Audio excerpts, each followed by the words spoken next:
You are wrong again. Number 25. You can't pass the skies. The author of the Quran would be in shock if he saw space travel today. The Quran implies that you can't do that. You can't travel through the regions of the earth and the heavens. O tribe of jinn and men, if you are able to pass through the confines of heaven and earth, pass through them. You shall not pass except by authority. We have done that today. We have traveled to space, through space, sent drones, installed satellites, landed on the moon. सो कुरान कहता है, ए जिन्नों और इंसानों, अगर तुमसे हो सके तो heaven and earth की सीमाओं से निकल जाओ, और तुम नहीं निकल सकते। लेकिन हम तो चांद तक पहुंच गए हैं, तो इट मीन्स कुरान रॉन्ग है।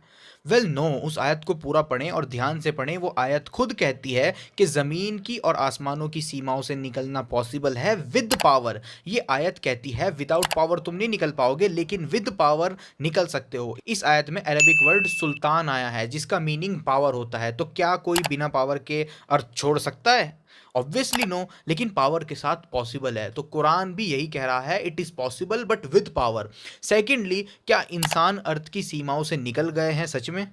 वेल इट डिपेंड्स कि आप अर्थ की सीमा को कैसे डिफाइन करते हो। फॉर एग्जाम्पल, अगर कोई इंसान एरोप्लेन में हो तो क्या क्या हम ये कह सकते हैं कि ये इंसान अर्थ की सीमा से बाहर निकल गया?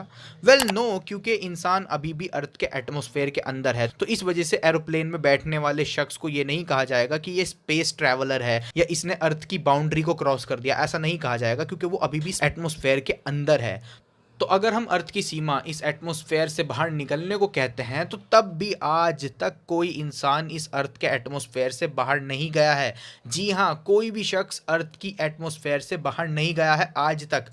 लेकिन हम लोग तो मून पर जा चुके हैं, फिर उसका क्या?